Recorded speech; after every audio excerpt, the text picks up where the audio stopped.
Today we're talking about artificial intelligence and its applications in history and how it affects how history is presented. So I work in digital history. It's what I do. Everything's digital. All the stuff I do for organizations is for developed apps or web pages or social media or YouTube. I don't do the traditional print book thing.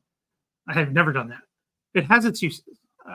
I'm not going to deny that. I use AI myself. I use it for YouTube. I use it for things like titles and, tags and keywords and, things like that. And I use it and it's good for those. However, I've seen, again, there's some projects out there. I was reading an example. It's looking at just dumping digitized images and then it pulling out something from the image and then classifying it based on that. So like landscape or portrait or building or whatever.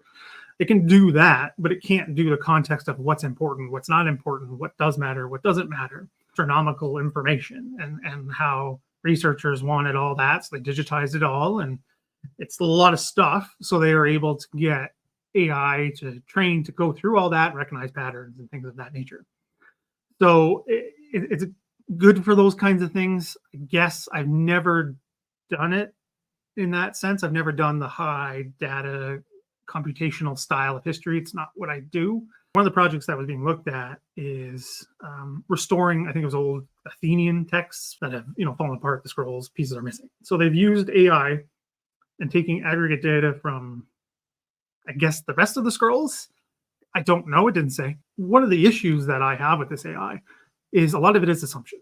There's a ton of assumption going on here based on aggregate data or what have you. That is not how history works, right? And again, that thing with the text, restoring them, quote unquote, digitally, that's an assumption, right? Is it a good assumption based on data? Yeah, but it still could be wrong. I mean, they were talking about some of the accurate percentages of how these things are going, and some are better. One, they're bragging about being right 60% of the time. This is like batting averages in baseball here, guys. It's good numbers for the thing, but it's still terrible.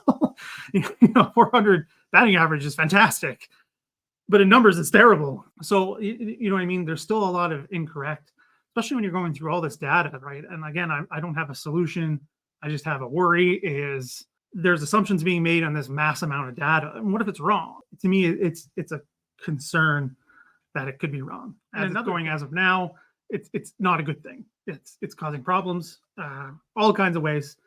And I'll talk about some of those. The algorithms runs everything. It'll determine who does and doesn't see this, right? You guys have been following my channel for a while, so you're going to see this. Other people may not ever see this, right?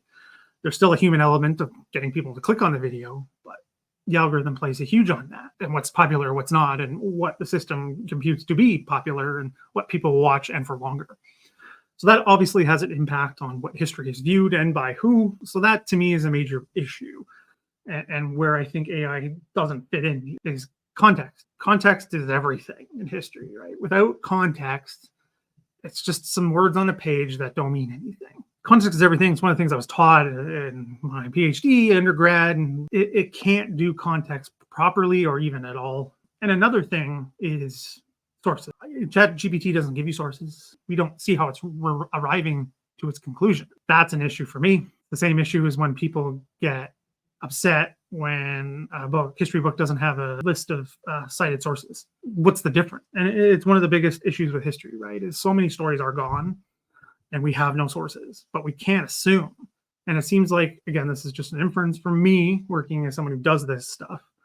And I understand it, the appeal to want to make an assumption. Historians do it all the time about what motivates leaders or why a certain decision was made on a battlefield. They make assumptions of why these things happen. And we do that, and sometimes it's fun to do online and blah, blah, blah.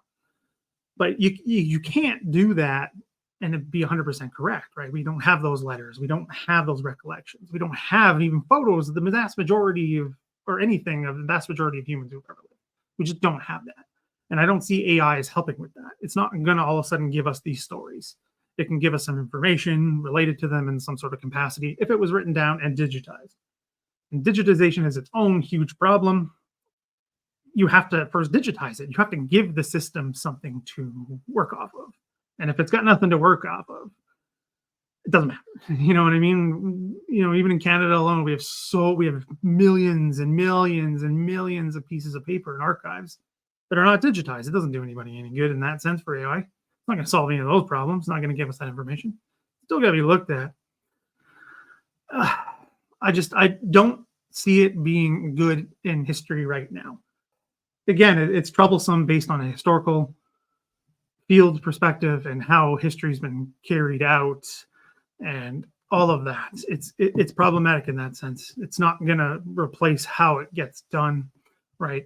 Some of the most interesting stories we like to hear is things that are connected that you never would have seen a connection. Is the system going to AI or whatever, machine learning, whatever you want to call it, is that going to do that? I don't know. We're not there. I mean, the technology is not there yet. A tool, and that's one of the things I want to talk about. So it's a tool, but it's an incomplete tool. It can't replace human historians. And obviously, I'm biased. Obviously, I'm a biased historian who does this stuff. Yes, of course, it's going to affect me if it takes my jobs and takes everything away from me. Of course, that's a bias of mine. As of now, though, it can't. I tried to get it to do it for me real quick, and it did. It's not really working. I'm not a fan. To me, it doesn't really help me much in terms of making good history. I think it makes quite poor history. I'm not a religious person. I don't necessarily believe all of that. But things like the word soul, I can't think of a better word, that innate humanness that goes into history, that will be removed. It won't have that unless, of course, they're working on soul programming. The most impactful books, the most impactful sources have that human element to them. If you don't have that human element, what do you have? To me, that's just me. If you remove that, what's the point? This is an art too. Art and music and poetry it doesn't have that same soul. If a robot's doing it, does that robot have experiences as a human? No, despite what some television shows want you to believe. It doesn't have that humanness, and I hope that's something we don't lose. I don't think that's going to happen in our lifetimes. If you see stuff about history and AI and how it's being applied and what may be coming up on the horizon, that would be great to hear about. Good, bad, the ugly, whatever you find. Glad to hear from people who work in this field or are tangentially connected to it or know more than I do. I mean, just from what I do in a given day, right, from working on things like social media, trying to present history, using primary sources to bring to a general audience, it's not there. Could it be there soon? Maybe. I don't know. I don't think so. So it's not going to be replacing people anytime soon for writing this stuff, nor do I think it should ever replace